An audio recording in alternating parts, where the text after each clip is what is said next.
Good people, good people, good people.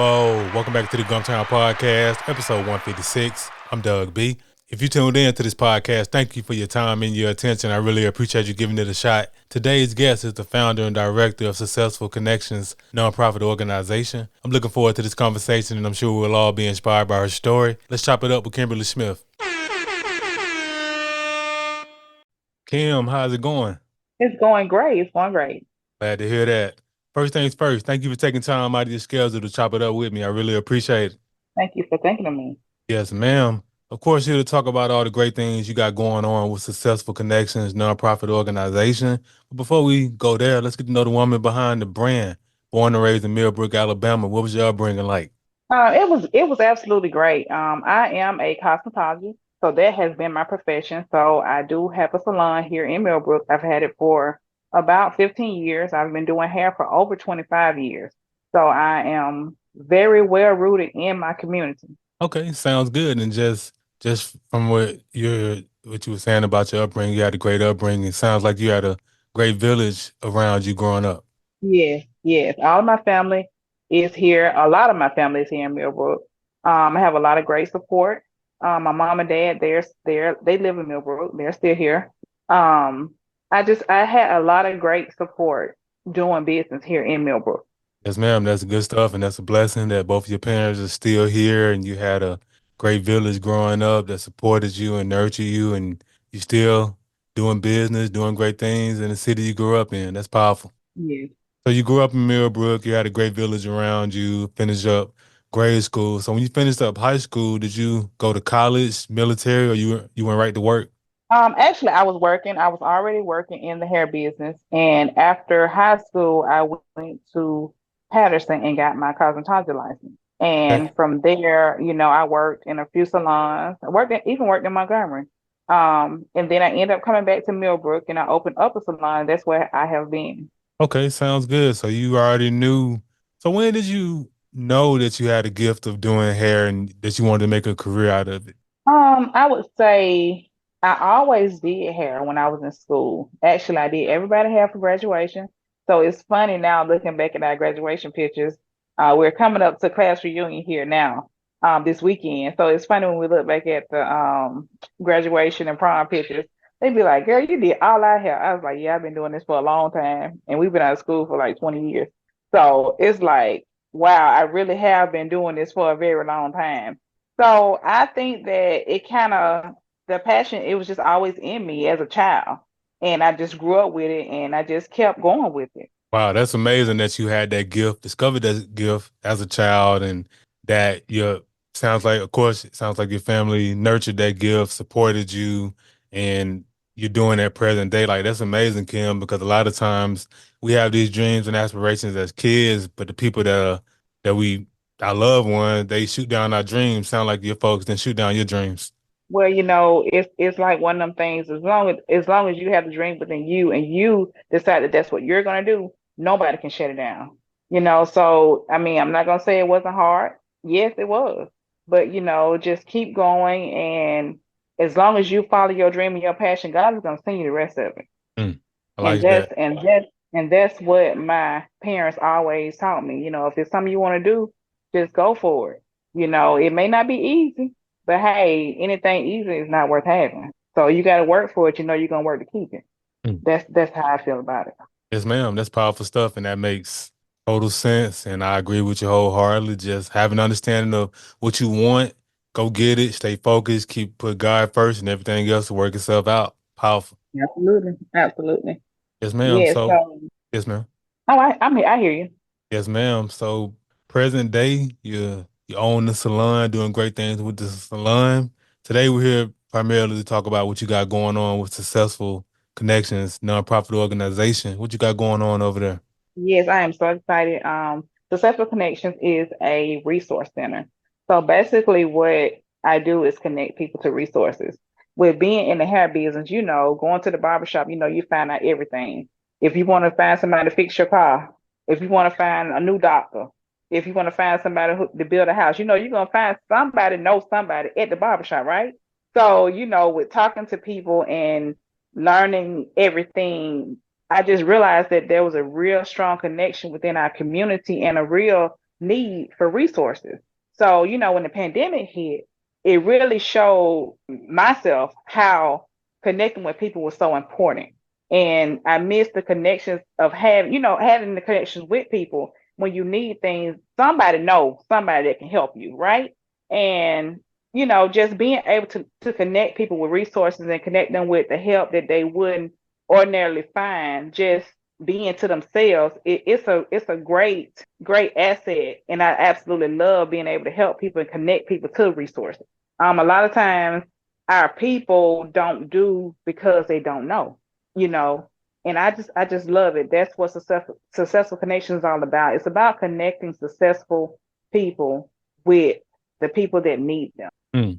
And that's powerful stuff, Kim. Hearing you talk about it was as much passion as you spoke about successful connections. And it's great that you've created this safe haven, this hub of resources for people to come and have access to things. And it goes back to what we were talking about earlier, just that village. And it just sounds like that's what you're creating. You're creating this village, this hub of resources for people to come and get what they need. And I think that's amazing what you're doing with the nonprofit space. That's amazing. Well, thank you so much. I absolutely love it. We starting out pretty good, we just had a diabetic class yesterday, and it was absolutely amazing. I have a health and wellness coach that came in, Miss Nayoka Gilchrist. She came in and she taught people about, how to regulate and understand the blood sugar.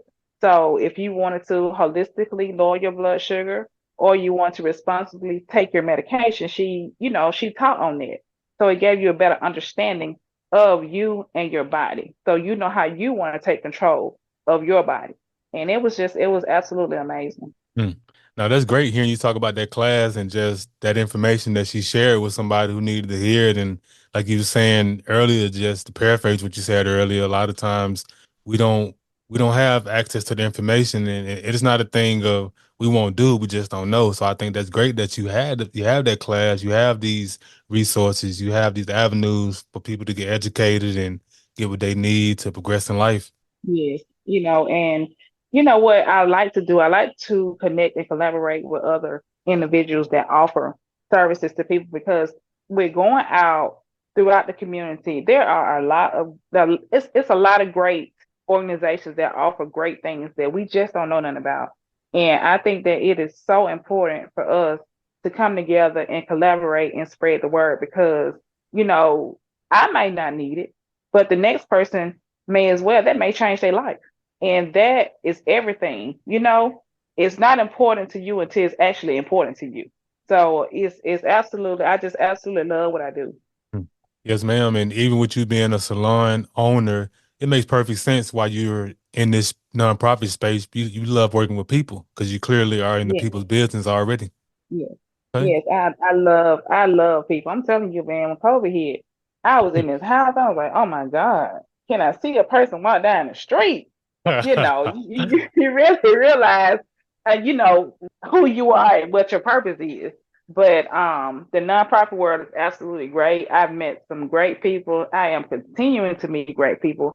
They're great organizations, and if anyone is listening that has an organization that would like to connect and collaborate with me, I would love for them to just, connect with me so that we can make some things happen. Because what I do is, different organizations that offer services, we can get together and we can offer a class, so people can understand who they are and what they have to offer, you know.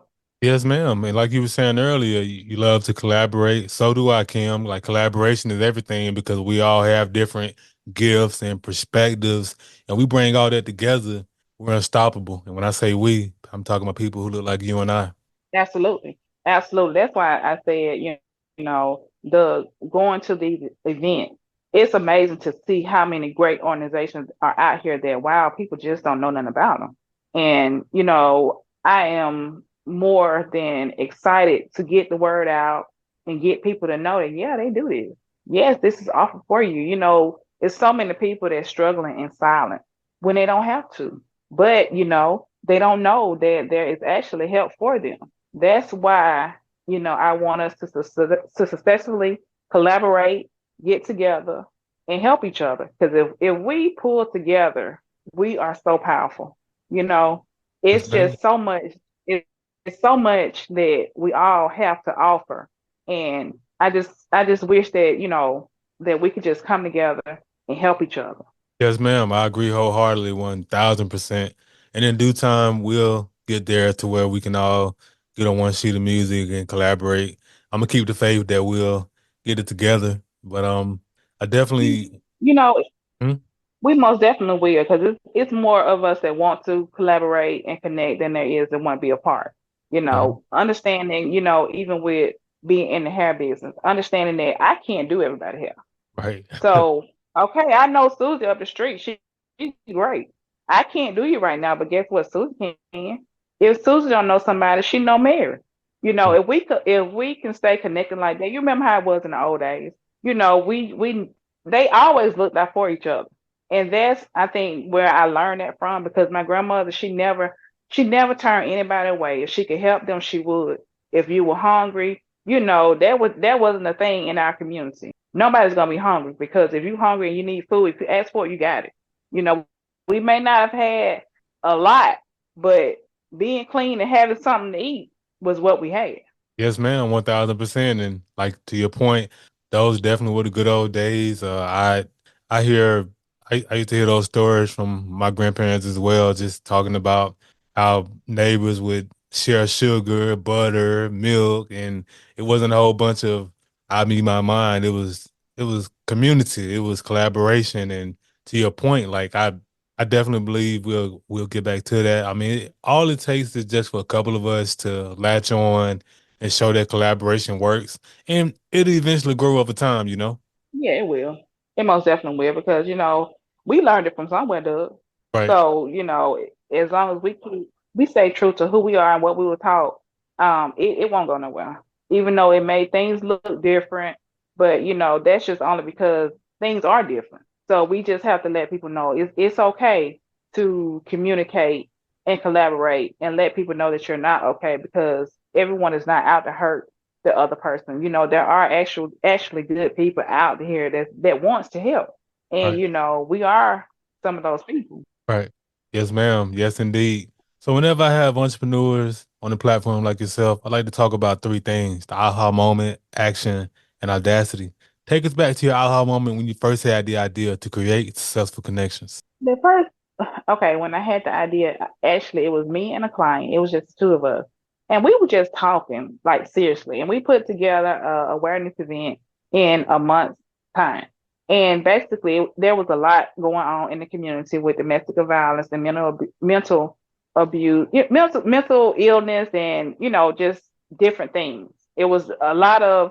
I think we had maybe two domestic violence issues that stem from mental illness, and we were just talking about it, and we was like, dang, it's sad that that happened, and also it's sad that people, don't feel like they got the help, and it's actually things out here to help.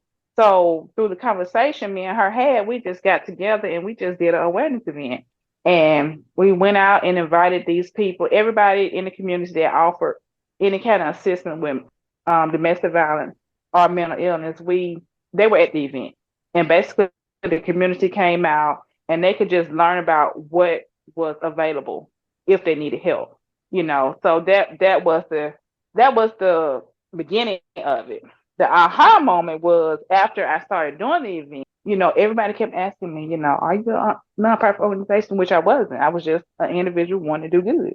So after we did that, we had the conversation. I said, well, maybe I need to start a nonprofit organization, and it came about. Hmm. All right. Hey, that sounds good to me. Just came from a conversation with a client, just having good conversation, and an idea came up. You had your aha moment. Now, that's great stuff. So from the time you had that initial aha moment, how long did it take you to come up with a name and actually get started with a business plan for successful connections? It took a minute, because I'm gonna tell you, after the event, we talked about it and I had the idea, and then shortly after that, COVID hit. So during the time that we were shut down, it was like the idea never left me, you know. And so I did come up with the name during the time that we were shut down. And after we opened back up, that's when I decided to go ahead and launch the nonprofit organization. So, and I wanted something that you could see yourself in, Doug. So I want anybody that connect with us to see themselves within us. You know, you are a successful connection. Mm. So being able to connect with you and get information out, that's success. So being able to connect people to resources that are available that other organizations have, that's success. So I want the individual to see themselves within the organization. I don't want the organization to be all about, you know, just an individual. I want it to be about everyone. Yes, ma'am. Powerful stuff. Collaboration is key. So that last portion, audacity. It's one thing to have an idea, put action behind it, but to put it out to the world to be praised or criticized, that's where the audacity comes in my opinion. Who or what gave you that courage, that audacity to put successful connections out to the world? I would say, you know, my husband, my children, you know, they just push me along and believing what God say, you know, just stepping out on faith and believing and doing what you know is right. And I know he got my back, and I know my family got my back. So without any problems, you know, hey, it's gonna work. Yes, ma'am. Without question, like it goes back to that village, and it takes a village when we're children. It takes a village when we're adults, and it just sounds like, of course, God first, and it just sounds like your village, your husband, your kids. They gave you that audacity to put out to the world. Powerful stuff. Yes. So, you know, like I said, I love helping people. I Right. love I love the excitement that people get when they find out something that was a big problem to them, being able to give them an answer or to connect them with an answer. That to me is everything. I had someone ask me about 2 weeks ago. They was like, Kim, they said, what you get out of this? You know, and I had to stop and pause for a minute. It makes my heart smile when someone gets the help they need. I think that that is priceless, and being able to be a part of making their day or making their life better, that's just everything, and that just makes me happy. And I think when it comes to something like that, it's priceless. And I think that that is my purpose. Because, you know, for me, it's not hard because, you know, I understand in doing anything, all you have to do is ask the question. They can't say but one or two things. Yes, no, or maybe. So with Yes. those answers, you just keep it moving. Yes, ma'am. Yes, indeed. And that's some great stuff, powerful stuff, just a powerful mindset that you have. And it's no mistake why you, why you continue to launch successful businesses and continue to do great things. And I know great things are coming down the pipeline with successful connections. And that leads to my next portion, vision. What are some of your short-term and long-term goals for the nonprofit organization you feel comfortable sharing? Well, my short term goals is to just continue to connect and collaborate with individuals, to have the access to the resources and be able to connect the people with the resources that's available. And, you know, just being able to help people. That's short term. We're going to be doing a lot of things that are different. We're going to be having meetings so that, you know, support group meetings for people. And that's just short term. Just being able to connect the community with the knowledge and empower them so they can know that they can do better or understand that they do have a choice in the direction that their life go. Okay. And the long term goals, it's going to be to get a bigger building because we are in a small space right now. So long term, we're going to get a bigger space. So we'll have access to more activities for the community. Okay, sounds good. Those are great goals, both short term and long term, and I have no doubt you'll make them all come to fruition. Absolutely. Absolutely. Yes, ma'am. As we wrap up the podcast, I want to ask $1 million question. I started this podcast to highlight the greatness connected to the city of Montgomery as well as the river region. Whether you were born here or lived here for a significant period of your life, be it college, military, or work, you being a hometown hero here in the river region. I want to ask you, Ken, what do you appreciate the most about being from this river region? I appreciate the connection and the community and, and the love and support that we all give each other. Yes, indeed. Powerful stuff. Community, love, and support. That's what it's all about. So Kim, how can people connect with you? What are your social media handles and website? Okay, they can reach me. If you go to the website, it is Successful Connections N.P.O.org. Go into the website, all of the social media contacts are there. So you can just click the bottom and follow me on Instagram. It's the same, Successful Connections NPO on Instagram and Facebook. So just follow me there. Join the mailing list so you know when we're having things. The next class that we're going to have September 9th is going to be our hypertension class. So if anyone is suffering with high blood pressure, hey, they need to be in the place. And they can find it out on the website as well. Successful Connections, NPO.org. Yes, ma'am. And of course, I'll put all of that information in the description of the episode. Hey, Kim, thanks again for the conversation. I really appreciate you. Thank you so much, Doug. Yes, ma'am. Good people, that Have a concludes good another. Yes, ma'am. You do the same. Good people, that concludes another dope episode of the Gumptown Podcast. In the meantime, in between time, y'all know what to do. Be blessed, be safe, but most importantly, have the audacity to be you. Gone.